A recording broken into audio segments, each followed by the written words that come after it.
اسلاما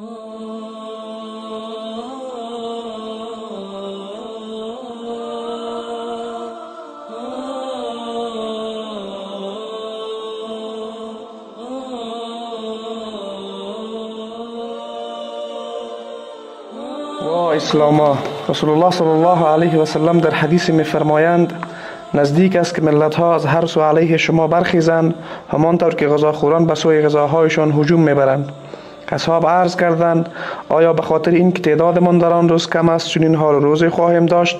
رسول الله فرمود بلکه تعداد شما در آن روز زیاد است ولی شما کف هستید مثل کف روی سیل. الله متعال هیبت شما را از دلهای دشمنانتان بیرون میکشد و ضعف و سستی را در دلهای شما میاندازد. اصحاب پرسیدند ضعف و سستی چیست؟ رسول الله فرمود دوستی دنیا و تنفر از مرگ. اکنون هیچ دینی چه آسمانی و چه زمینی مظلومتر از اسلام علی الرغم حقانیت اسلام و بطلان و انحراف سایر ادیان نیست و هیچ امت و ملتی چه کوچک و چه بزرگ مظلومتر از مسلمانان علی الرغم کثرت تعداد مسلمانان که حدود 1.5 میلیارد نفر می باشند وجود ندارد. مقدسات و معتقدات اسلام از هر سو آماج حملات فرهنگی و تبلیغاتی غرب و شرق قرار دارد و خاک، جان، مال و ناموس مسلمانان از هر سو مورد تاخت و تاز و هر کس و ناکس است. سرزمین های اسلامی از سوی تمام ادیان شناخته شده دنیا مورد هجوم قرار گرفته است.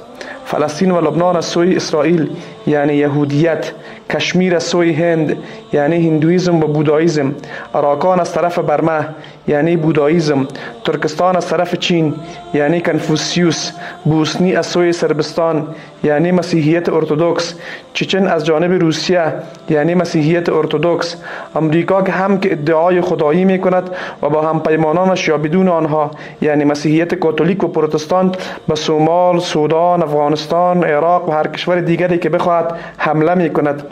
اغلب سران کشورهای اسلامی هم یا مزدور خود فروختند یا جاهل و نادانند و یا ضعیف و ناتوانند و چه بسا که هر سه مورد را با هم دارا باشند.